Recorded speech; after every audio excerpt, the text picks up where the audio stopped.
नमस्कार, आपण भंडारा एक्सप्रेसच्या डिजिटल चॅनलवर आलेलो आहोत।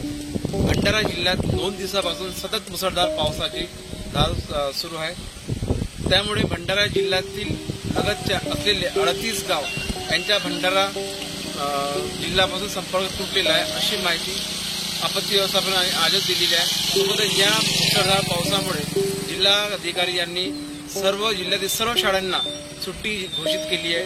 त्यामुळे भंडारा जिल्ह्यात येत्या दोन दिवसात मुसळधार पाऊस येणार आहे आणि आपत्ती व्यवस्थापन देखील येलो अलर्ट जारी केलेला आहे। त्यामुळे भंडारा जिल्ह्यामध्ये मोठ्या प्रमाणात पाऊस येत आहे।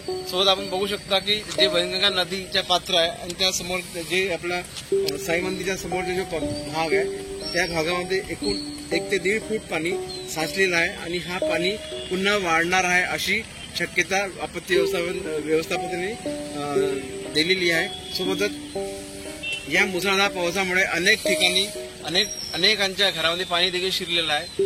आपत्ती व्यवस्थापन पूर्णपणे सतर्क आहे आणि सोबतच आवाहन देखील केलेलं आहे की नदी काठीत असलेल्या गावांनी जर आवश्यकता असेल तरच घराच्या बाहेर पडावे, अन्यथा तरी प्रशासनाच्या या आव्हानांना नागरिकांनी देखील साथ द्यायची आवश्यकता आहे। मी अजय मेश्राम, राकेश आमकोसोबत, भंडारा। अडकलेले असलेले काही नागरिक आपल्यासोबत आहेत। अडकले म्हणण्यापेक्षा ज्यांचे घर त्या नदी आणि ज्या साई मंदिराच्या मधोमधी जे अडकलेले आहेत ते आपल्यासोबत काही नागरिक आहेत। त्यांचं काय म्हणणं आहे, नेहमी हा असं त्यांना जो पाण्याचा फटका बसतो त्यांना काय म्हणणं आपण जाणून घेऊ। काय नाव तुमच्या? माझं नाव महेंद्र गिल्लोरकर आहे। आमच्या दरवर्षीप्रमाणे यावर्षी सुद्धा भरपूर पाणी आलेलं आहे। आता वरच्या पाण्यानं जे साई मंदिरच्या परिसरामध्ये एवढा पाणी आमच्या जाण्या येण्याचा रस्ता बंद झालेला आहे आणि नंतर पुराचंही पाणी आमच्या घरामध्ये घुसतो।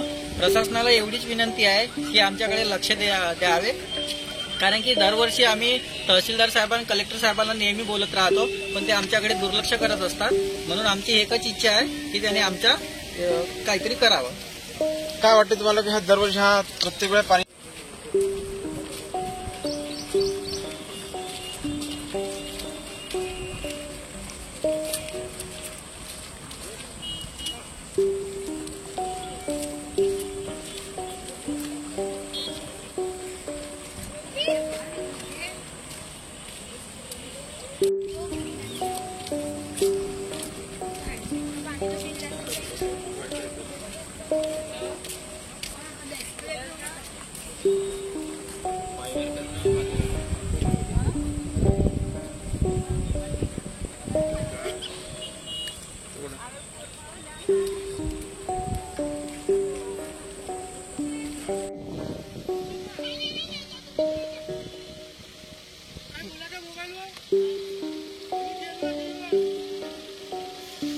माहिती आपल्या घर पाण्याच्या एवढा घर बदलाव प्रत्येक